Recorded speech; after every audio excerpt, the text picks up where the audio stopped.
வாக்குறுதி அப்படின்னா நம்ம வந்து ஒன்ஸ் ஆட்சி பிடிக்கும்போது பிடிச்சதுக்கு அப்புறம் நம்மளால என்ன பண்ணுவோம், என்னெல்லாம் நாங்க பண்ண போறோம் அப்படிங்கறத வந்து ஃபர்ஸ்டே அதாவது சொல்றது தான் வந்து வாக்குறுதி. நான் இதெல்லாம் பண்ண போறேன், ஸோ நீங்க எனக்கு ஓட் பண்ணீங்க அப்படின்னா, என்னைய ஓட் பண்ணீங்கன்னா ஆஃப்டர் நான் வந்து வின் பண்ணதுக்கு அப்புறம் நான் வந்து இந்த இந்த நான் சொன்னது எல்லாத்தையும் செய்வேன் அப்படிங்கறது பேர் தான் வாக்குறுதி.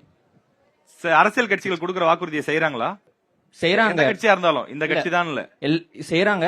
பட் ஆனா எப்போ செய்யறாங்க அப்படின்னா அட் தி எண்ட், அவங்க சொன்ன மாதிரி அட் தி எண்ட், அதாவது அடுத்த எலெக்ஷன் வரும்போது நான் வின் பண்ணணும் அப்படிங்கறதுக்காண்டி அட் தி எண்ட் செய்யறாங்க. அப்படி செய்யும் போது மக்களுக்கு ஓகே செஞ்சுட்டாங்க அப்படிங்கிற ஒரு மைண்ட் செட் வந்து திரும்பியும் அவங்களே ஓட் போடுவாங்க அப்படிங்கிற ஒரு மைண்ட் செட்ல அட் தி எண்ட் செய்யறாங்க.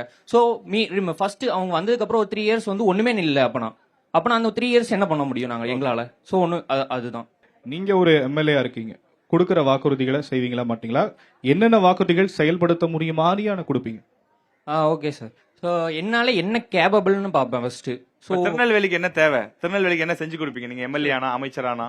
சார் ஃபர்ஸ்ட் வந்து தாமிரபரணி வந்து டேர்ட்டி ஆயிட்டே இருக்கு வர வர. ஸோ அதுக்கு ஒரு பியூரிஃபிகேஷன் சிஸ்டம், ஒரு ப்ராப்பர் சிஸ்டம் வந்து நான் ஃப்ரேம் பண்ணுவேன் நான் வந்து வந்தேன் அப்படின்னா.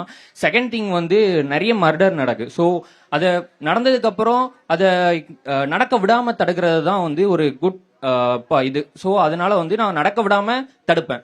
செகண்ட் பாயிண்ட் இது நான் வந்தேன் அப்படின்னா. சூப்பர். ஸ்ட்ராங்கா சொல்லியிருக்காரு. விஷ்ணுக்கு ஒரு பெரிய கிளாப்ஸ் கொடுக்கலாமா? ரொம்ப நல்லா நடக்கக்கூடிய பேசியிருக்காரு. அடிப்படை பிரச்சனைகள் என்னன்றதை உணர்ந்து வாக்குறுதியை கொடுக்கிறாரு.